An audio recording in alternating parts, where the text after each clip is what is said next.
What's up, guys? Obviously, it's Captain Obvious, and welcome to Breaking Down Battlefield 3. Now, that is the last time I'm ever going to be saying that welcome to Breaking Down Battlefield 3 phrase, because this is the last episode of Breaking Down Battlefield 3 for a while, if not forever. Now, I have two reasons for that. Number one is, after last time's episode, it wasn't last week, it was like a few weeks ago.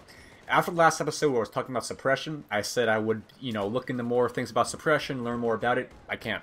I just don't know about suppression. It's extremely complicated. I don't know how it works. Nobody on the internet knows how it works except for DICE and the people who know the game files. So I'm at a loss. I don't know what I'm supposed to be doing regarding suppression. Excuse this frame rate drop right here. It was something with my PVR or my Elgato because it was just getting the kinks out and it was just pausing occasionally. But it's not that bad. And the other thing is, I don't have any other topics to talk about. Every single other thing that I could talk about, I've done before, or B, somebody on YouTube has already done it, and there's not anything else I can say about it that they haven't already. So, it's done. The series never really took off as I thought it would in the first place. I'm fine with that. I'm just going to keep the Armory as my one main series. I feel like it's the one I do the best. It's the one that you guys enjoy the most, so that's where we are right now. The Armory will be my main series for Battlefield 3 right now. It's great. I love that series. You guys love it as well. I'll eventually be covering vehicles in that series as well, shotgun ammo types, things like that. Get really nitty-gritty into how the weapons work. Just don't, think that I'm going to be covering how much damage you'll take when you get hit by a, like a flying tire. I don't know if that even happens in the game, but you know what I'm saying. The extremely in-depth stuff about this game that's not weapons. I'm not going to be covering that anymore on my channel. So find it elsewhere. You won't see it on this channel anymore. But this is the final episode of Breaking Down Battlefield 3, and I thought I'd end it with a bang. I should have done that louder. A bang! And talk about some really cool things that I do as a player in Battlefield 3 that helps me play this game very well, and things that I feel are unique to me and that I do that other players in this game do not do. And the one thing that I think that many people, many people do not do is turn off their vibration on their controller. This is extremely important. If you guys have not already done it already, I highly recommend you guys doing it as well, because it just lets you focus more on firing your gun and less on feeling the gun firing. It's a distraction to your hands. It's a distraction to your entire body by having to worry about that whole vibration on your hands. So just get rid of it and turn it off. It's just a great way to play the game better. And if you guys don't want to turn it off, that's fine by me. Just turn it off. It makes you play better, and you can focus more on things in the game and less on what is vibrating in your hands. That's really, really wrong, but I'm not saying it in a sexual innuendo way. I'm saying it in an actual game-related way. But some of you may take that the wrong way, so I had to say it. The other thing that I do that pretty much the majority, or even 99 to 100% of people don't do in Battlefield 3, is turn off aim assist. And now aim assist is not on PC, which many of you guys should know, but on console you have aim assist on. I turn it off. It's a huge detriment to your gameplay. Now let me explain why.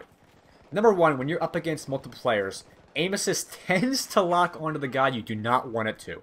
So when you have aim assist off, you're the only one who dictates where your bullets are going to go. The computer and the game are not deciding where you shoot.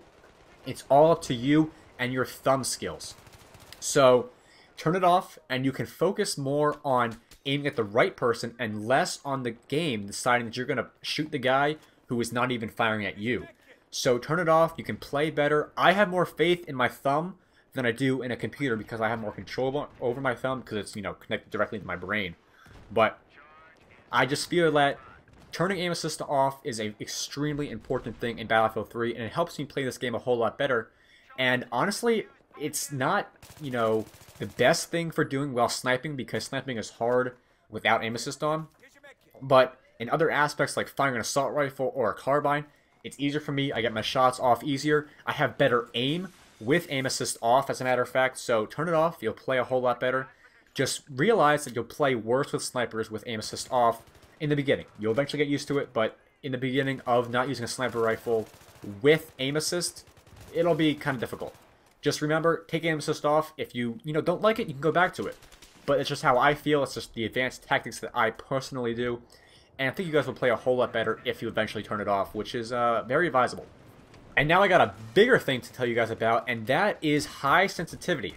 And now, I always get, called out. I'm not going to say called out. I always get, people always note this in my gameplay. They always, sort of bring it up to me in the comments section about how my sensitivity is so damn high and why I play with it. It doesn't require too much explanation. Wow, cannot talk today.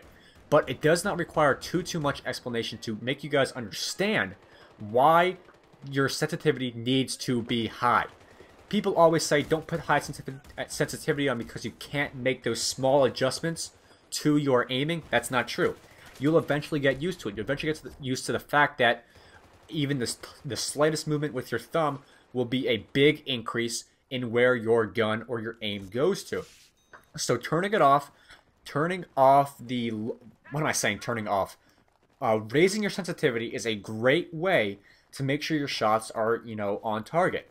The reason for that is because you can easily snap between targets. You can move between an enemy player and then his buddy quicker.